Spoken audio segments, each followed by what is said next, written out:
আরে এসব ঘাস আমার থেকে বড় কি করে হয়ে যাচ্ছে?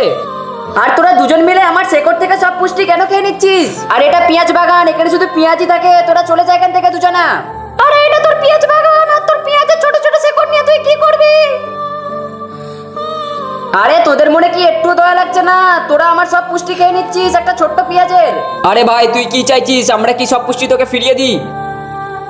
আরে তোরা দাঁড়া, একটু পরে তোরা ঠিক বুঝতে পারবি। যখন ঘাস কাটা মেশিন আসবে তোদেরকে এমনি তুলে ফেলে দেবে। আরে ভাই তোর ঘাস তোলা মেশিনও আমাদেরকে কিচ্ছু করতে পারবে না রে। আরে তুই নিজেকে খুব চালাক মনে করছিস? এখনকার সময় পুরো চেঞ্জ হয়ে গেছে। দেখ এমন একটা যন্ত্র মেশিন উঠেছে যেটা তোদেরকে দুজনকে খুঁজে মেরে ফেলে দেবে। আরে তুই এটা আমাদের সাথে কি করছিস? তো বন্ধুরা, তারপর যেটা হলো সেটা দেখার আগে তোমরা টাকাকে ভালোবাসো না মাকে ভালোবাসে থাকলে একটা লাইক আর চ্যানেলটাকে সাবস্ক্রাইব করে দিয়েছো। আরে এর মনে হয় মাথা খারাপ হয়ে গেছে, মনে হয় আমাদেরকে ফটো তুলছে। তো ভালো করে ফটো তোল। এবার দেখ আমি পুরোপুরি পুষ্টি পাবো। এবার আমি খুব সুন্দর আর বড় পেঁয়াজ হয়ে যাবো।